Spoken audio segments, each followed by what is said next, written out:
Every Metal Gear game asks the question, is deterrence necessary to keep others from acting violently? Usually, this argument comes in the form of a Metal Gear armed with a nuke, and the question is specifically, is it necessary to threaten others with a nuclear strike to keep them from striking out at you? Metal Gear Rising focuses this question onto the individual and asks, when is it necessary to take a life in order to preserve others? Welcome back! If you're new here, my name is Luffy and welcome to my channel. I do deep dives on video games and character analysis, so if that's your thing, subscribe and stick around. Heads up, this video is a deep dive on Metal Gear Rising, so it'll spoil pretty much everything in it. Raiden brings MGR's question up right in the beginning as he says, "One sword keeps another in the sheath. Sometimes the threat of violence alone is a deterrent. Sometimes by taking a life, others can be preserved."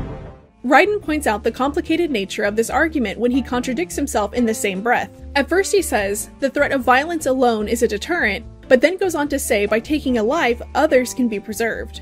So which is it? The threat of violence alone is enough? Or do you have to take a life to prove that you're serious? What good is a threat of violence without follow-through? Jetstream Sam answers this question when he tells Raiden, "Now I see.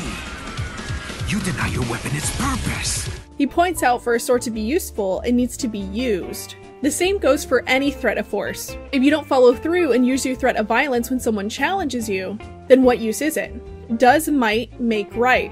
At the end of MGR, Raiden confronts Senator Armstrong, who would say might does make right. His theme song for his boss battle has the lyrics,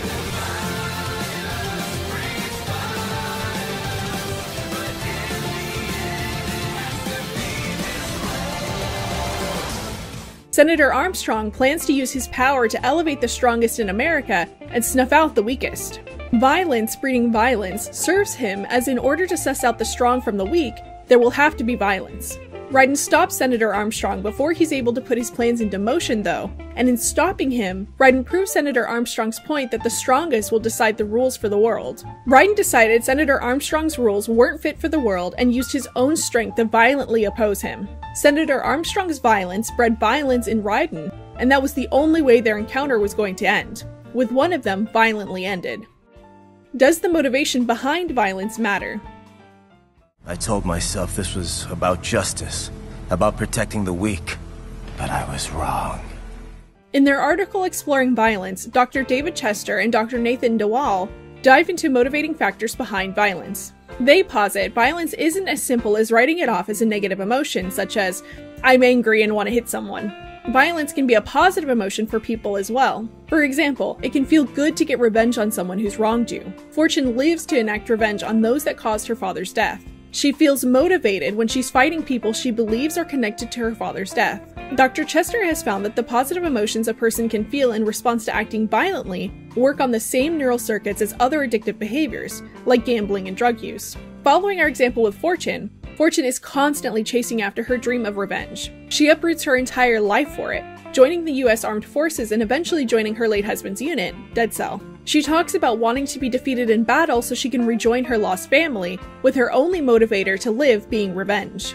Raiden was raised in a chaotic situation. He was orphaned at 6 years old and taken in by the person who made him an orphan in the first place. Raiden was then trained to be a child soldier and made to fight in the First Liberian Civil War. We chatted here on YouTube about Raiden's violent nature, and a few of you brought up his upbringing as a way to explain Raiden, and I couldn't agree more. Solidus taught Raiden from a young age that violence is the answer. Only the strongest will live to see another day, and although Raiden fights to protect the weak, he falls back on what he knows when he's backed into a corner. Partway through MGR, Raiden learns about World Marshal's operation where they steal the brains out of children and then train those brains using VR to be child soldiers. This is too much for Raiden to bear, and so he sets out to stop them. Before Raiden can make it to the brains though, he's confronted with all the people he sliced through to get to this point.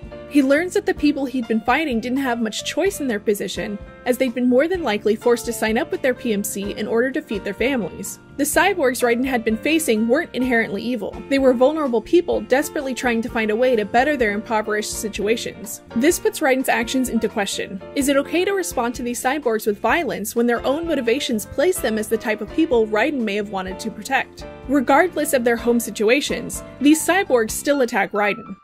Is that enough to justify slicing them to ribbons? Is there a non-violent solution here that Raiden's missing? Metal Gear Rising breaks from the Metal Gear mold, as in there's no non-lethal way to beat the game. There is no non-lethal weapon option. What happened to the stun mode for Raiden's blade? And stealth is laughable. Most of the time, enemies see you right away, no matter what you do, and once they do see you, they trap you with them on the battlefield with a force field. The only way to drop the force field and progress is by blendering all the enemies in the area. You even get a neat score for how well you blendered. These mini battles Raiden is forced into tells us Raiden has no way out of these fights. He had no non-violent solution to these encounters. Whether that's physical with a literal force field, or more subconscious as Raiden feels compelled to finish every fight he engages in, much like how he did when he was a child soldier, is up to fan interpretation. Which do you think it is? Raiden physically can't leave a battle until it's finished, or he's psychologically trapped on the battlefield until the battle is over?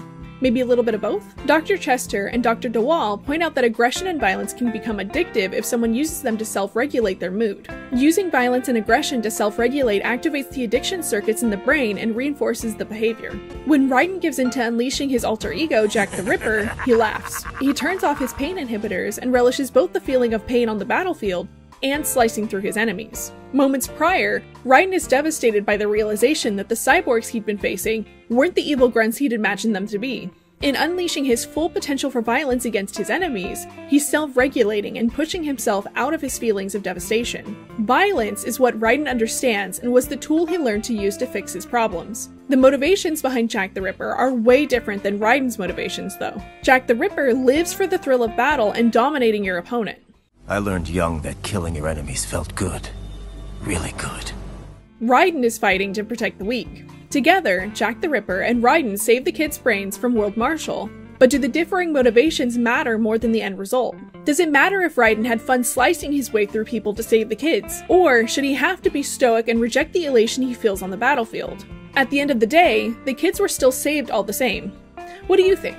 Does motivation behind violence matter, or is the end result the most important thing? What about you? It's rare in video games for the game to confront you about all the violence you're committing, and rarer still for a game to confront you about it when it doesn't use some kind of honor system to track your good and evil deeds. Metal Gear Rising doesn't have any kind of honor system. In fact, it's set up to force you into situations time and time again where it's kill or be killed. The only choice in Metal Gear Rising is whether or not to try and stealth your way past enemies, but stealth isn't even a fully fleshed out mechanic. Most of the time, enemies see you right away no matter what you do, and once they see you, they trap you in battle with them by placing a force field around the battle area. You can't run from fights once they're started. You have to end your enemies to move forward. All the while, MGR makes fighting as fun as possible. Everything is fast-paced, with bright colors flashing every time Raiden's sword connects with his target. High-energy metal songs play in the background that hype you up as you blender up any enemies in your path.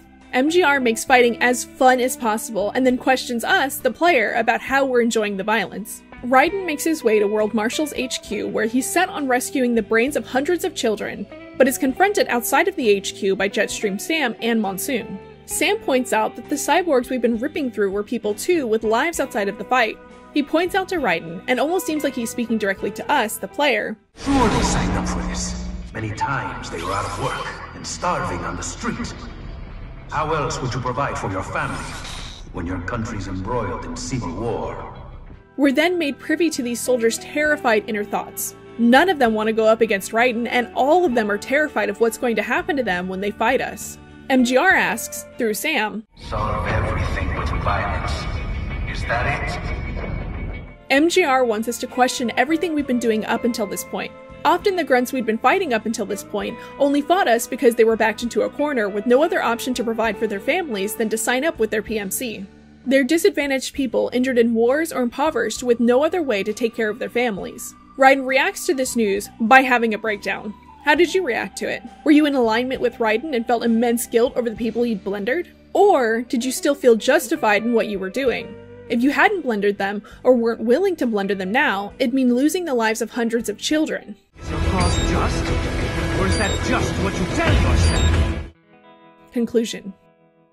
We took a poll here on YouTube asking if Raiden did what he had to protect the weak, or if he took things too far, and the majority of you said a bit of both. That's really fitting for MGR's message and Raiden's story. I interpret things as this. You should avoid violence when possible, a sword in the sheath, but violence is unavoidable. This is a violent world we live in, and you must be ready to use violence to protect peace. Your enemies will certainly be ready to use violence to oppress you. Metal Gear Rising asks, how violent is too violent? If we can save people, does that mean it's okay to tap into it? Should we control our violent urges no matter the circumstance? Thank you so much for making it to the end of today's video. We recently just hit 2,000 subscribers and I cannot say how grateful I am. Thank you so much for helping me hit this milestone. I appreciate each and every one of you, and just thank you. If you like this video, please like, subscribe, and turn notifications on. It really helps me out. If you need more MGS content, check out my Patreon. I upload articles I write on upcoming videos or just thought pieces on MGS in general. Or join us in Discord. We're always talking about MGS. More importantly than that though, please take care of yourself and I'll catch y'all in the next one. Thank you.